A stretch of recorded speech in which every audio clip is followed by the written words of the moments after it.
I'll just get Karol to make some random jewellery because she's taking so long to do this anyway. Vacuuming will get her focused, so we'll just resume the eye ring. I asked her to make random jewellery and she had the choice of any possible thing to make, and she made an eye ring. Well, crappy jewellery from Karol, that tracks.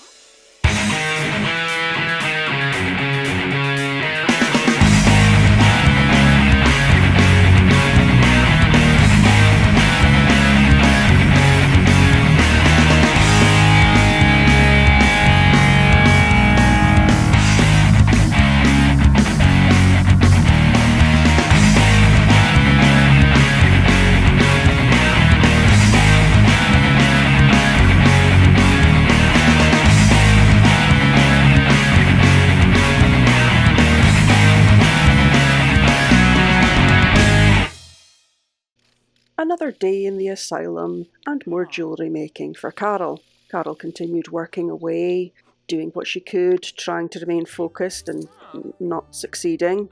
But she was trying her best, which for Karol, sadly, isn't saying very much. In the kitchen, trying to prepare herself some food, Karol found herself feeling tense because of festering bitterness.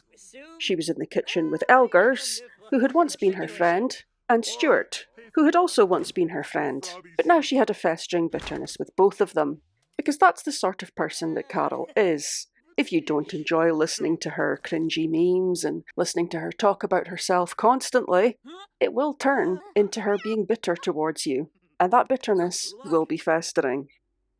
However, Karol did have one method of self-soothing when she felt down, and that was to just embrace your truth, by being as cringy as she possibly could. She took a quick look over her shoulder to see if her audience had appreciated her actions, but neither of them had noticed her, which is fairly common when Karol's in the room, but in her own mind, she still felt like she was the hero. Janib Shrafa. Oh.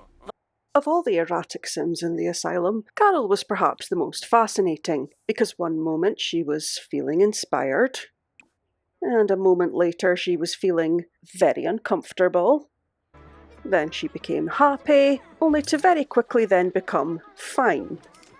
And just a few moments later she was uncomfortable again, although again that mood didn't last long, because she shortly found herself feeling playful. Playful because of how cringy she is.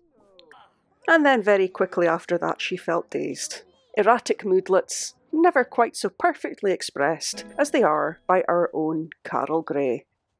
However, despite this dizzying switch between multiple emotions, Karol managed to successfully complete 10 pieces of jewellery whilst remaining focused. This left just one more thing for her to do to complete this stage of her aspiration, which was to grow a crystal tree to magnificent quality. Karol was no gardener, and unfortunately this was something that would just take a little bit of time. Thankfully, no one is better in the asylum at wasting time than Karol.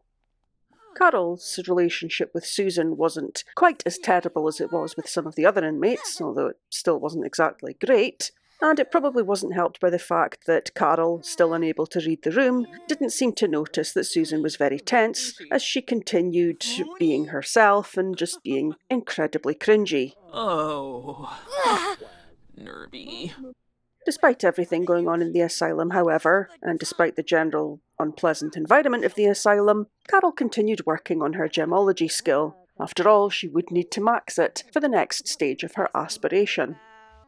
As Karol regaled poor Elgers with more stories of her utter nonsense, it appeared something strange was going on in the downstairs bathroom. Something seemed to be creeping through the walls, and in fact it was a good sign, because finally Karol's crystal tree had reached maturity, meaning she could begin to harvest it and bring it along in terms of its quality. This was a positive step towards Karol actually making progress with this stage of her aspiration. And with that, we'll leave Karol's story here for today. Join us next time as she brings her tree up to magnificent quality and the shenanigans in the asylum inevitably continue. Thanks for watching. Oh great, here comes Glenn. And he's coming to see Karol. I think he might just be coming to watch her cook so that he can do that thing where they cook together, which might actually help their relationship. Although the way Karol's looking at him right now, it doesn't look like she wants to improve their relationship any. He's talking to her, but he just looks so angry because he's tense. And she's got a flirty moodlet building up in the background there. He's not got a cross through her face, so I think he's... Oh no, he's speaking about himself again now. The first option I get when I try to speak to him as Karol is apologise. Yeah, I'd rather Karol just didn't interact with Glenn at all, because any time they get anywhere near each other, they end up fighting. If I don't take control of one of them and separate them, they just fight autonomously, and it's getting a bit exhausting to watch. And weirdly, none of the other inmates fight autonomously. Just these two boomers.